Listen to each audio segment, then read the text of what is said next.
Hi friends, कैसे हैं आप सब। आज हम भारत के उस केंद्र शासित प्रदेश की बात करने जा रहे हैं जिसका नाम है अंडमान निकोबार। तो अंडमान निकोबार का प्लान बना रहे हैं और फ्यूचर में बनाना चाहते हैं तो ये वीडियो आपको काफी यूजफुल है।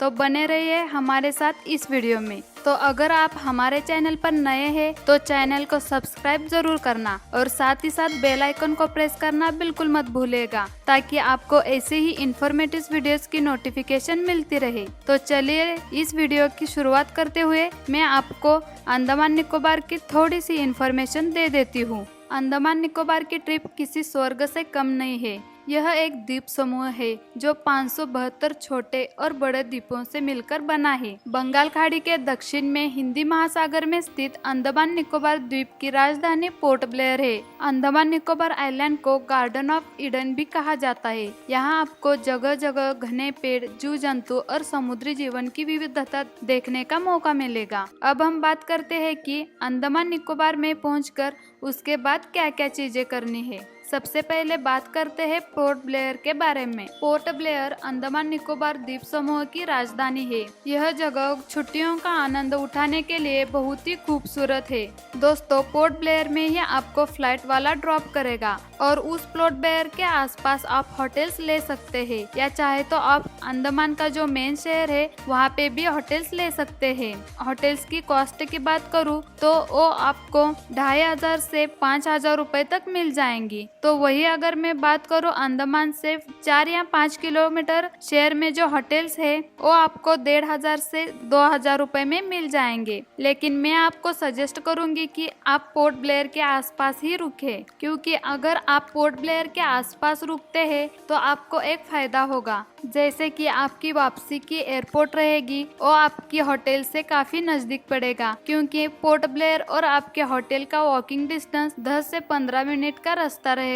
दोस्तों, पोर्ट ब्लेयर पहुंचकर आपको सबसे इम्पोर्टेंट काम करना है, वो है पोर्ट ब्लेयर में मरीना चट्टी पर बने गवर्नमेंट फेरी काउंटर से हैवलॉक एंड नील आइलैंड की ट्रिप की टिकट लेनी है, क्योंकि ये टिकट की बुकिंग ट्रैवल डेट से 3 दिन पहले खुल जाती है। अगर आपने पहले बुकिंग नहीं की तो आपको गवर्नमेंट शिप की बुकिंग नहीं मिलेगी और मजबूरन आपको प्राइवेट शिप से रास्ता तय करना पड़ेगा, जो कि बहुत कॉस्टली पड़ेगा। अब बात करते हैं इसके प्राइजेस की। पोर्ट ब्लेयर से हैवलॉक आइलैंड तक प्राइवेट शिप आपसे लगभग 1500 रुपए चार्ज करेगी, वही गवर्नमेंट शिप आपसे लगभग 400 रुपए चार्ज करेंगी। इस शिप का ट्रैवलिंग टाइम 2.5 घंटे का होगा, जबकि हैवलॉक आइलैंड से नील आइलैंड का प्राइवेट शिप आपसे 1200 रुपए चार्ज करेगा और गवर्नमेंट शिप लगभग 400 रुपए चार्ज करेगी। इस शिप का ट्रैवलिंग टाइम 1 घंटे का होगा। दोस्तों, इस शिप की बुकिंग ऑनलाइन नहीं होती। इसके साथ साथ हम बात कर लेते हैं कि अंडमान निकोबार में आपको खाने पीने की क्या फैसिलिटीज है।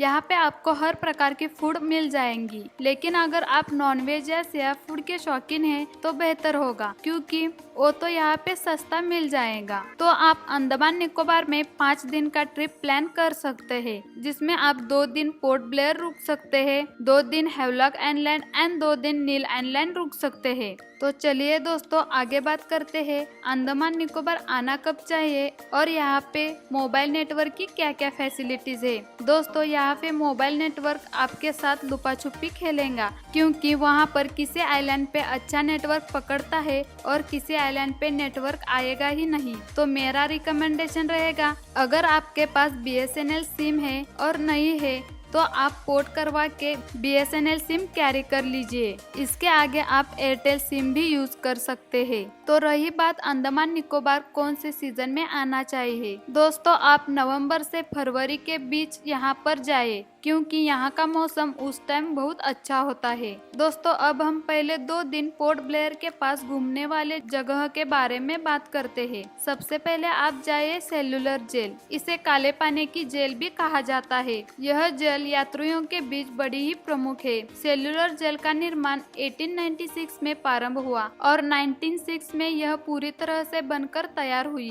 आप यहाँ पे शाम के वक्त भी जा सकते हैं, क्योंकि शाम को यहाँ पर लाइट शो भी होता है। आप आगे जा सकते हैं रोज आइलैंड। रोज आइलैंड जाने के लिए आपको अबरदीन जेट्टी से फेरी लेनी होगी, जो कि आपको रोज आइलैंड ले जाएगी। इस शिप के चार्जेस 100 रुपए है। और रोज आइलैंड पहुंचने को आपको 15 मिनट का टाइम लगेगा। रोज आइलैंड को पूर्व का पेरिस भी कहा जाता है। यह आइलैंड पोर्ट ब्लेयर से लगभग 2 किलोमीटर की दूरी पर स्थित है। आगे बात करते हैं अंडमान वाटर स्पोर्ट्स कॉम्प्लेक्स के बारे में। ये सेल्युलर जेल से कुछ ही मिनटों की दूरी पर राजीव गांधी जल क्रीड़ा परिसर है, जिसे अंडमान वाटर स्पोर्ट्स कॉम्प्लेक्स के नाम से भी जाना जाता है। यहाँ आप पानी से जुड़ी कई एक्टिविटीज कर सकते हैं, जैसे पैरासेलिंग, केले की नौकाएं और स्पीड बोट जैसे खेल खेलने को मिलेंगे। इसके बाद आप जा सकते हैं कार्बिन को बीच। सेल्युलर जेल के नजदीक यह समुद्र तट अपनी प्राकृतिक सौंदर्यता के लिए अंडमान में सबसे ज्यादा घूमा जाने वाला समुद्र तट है।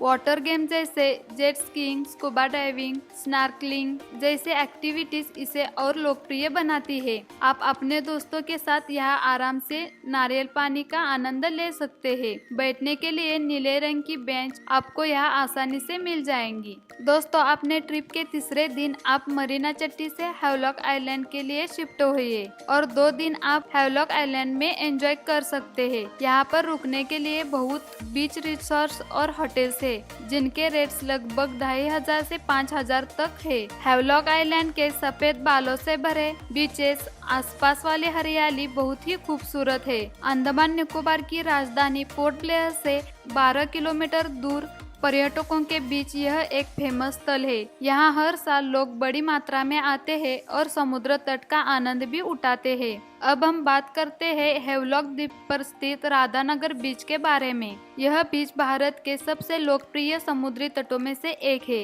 इस बीच पर कई एक्टिविटीज का आनंद लिया जा सकता है, जैसे स्कूबा डाइविंग, स्नॉर्कलिंग, नौकायन, मछली पकड़ना आदि। यह बीच विशेष रूप से जोड़ियों के लिए एक लोकप्रिय स्थल है। इसके बाद आप जा सकते हैं एलिफेंट बीच। यह राधानगरी बीच से कुछ ही मिनटों की दूरी पर है। एलिफेंट बीच की सफेद रेत और नीला हरा पानी लगभग हर यात्री को अपनी ओर आकर्षित करता है।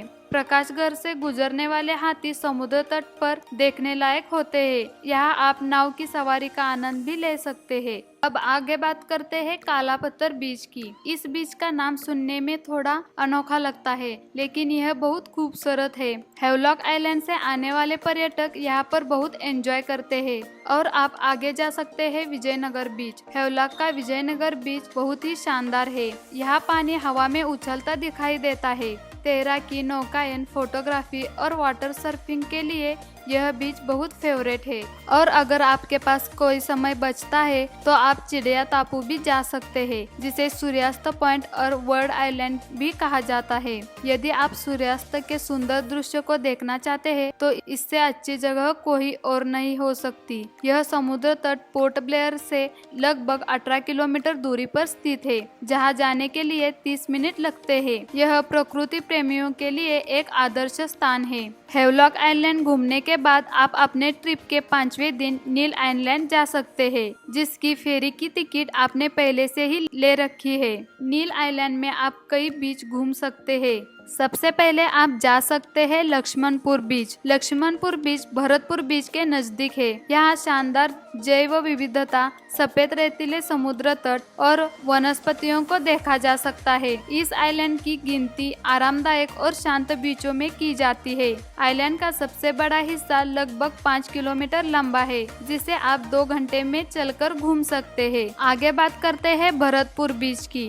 नील आइलैंड से कुछ ही दूरी पर स्थित भरतपुर समुद्र तट अपने सफेद तटों के लिए प्रसिद्ध है। इन समुद्री तटों का दौरा करने का सबसे अच्छा समय सुबह और शाम के दौरान होता है। यदि आप स्नॉर्कलिंग जाना पसंद करते हैं तो सुबह का समय आपके लिए विशेष रूप में अच्छा होगा। इसके बाद आप जा सकते हैं सीतापुर बीच। यह बीच अंडमान का एक शांत बीच है। यहाँ पर आकर आप शांति और सुकून पा सकते हैं। और सनराइज बीच के नाम से जाने जाने वाला यह समुद्र तट सुबह सुबह सूर्योदय के दृश्य को मंत्रमुग्ध कर देता है। तो ये थी अंडमान निकोबार के बारे में जानकारी। आई होप आपको वीडियो पसंद आया होगा। अगर आपको वीडियो अच्छा लगा हो तो जरूर लाइक और सब्सक्राइब करना, और साथ ही साथ आप कमेंट बॉक्स में बता सकते हैं कि आपको अगला लोकेशन कौन सा चाहिए। फिर मिलेंगे कुछ ऐसे ही इंटरेस्टिंग ट्रिप के साथ। तब तक के लिए हैप्पी जर्नी।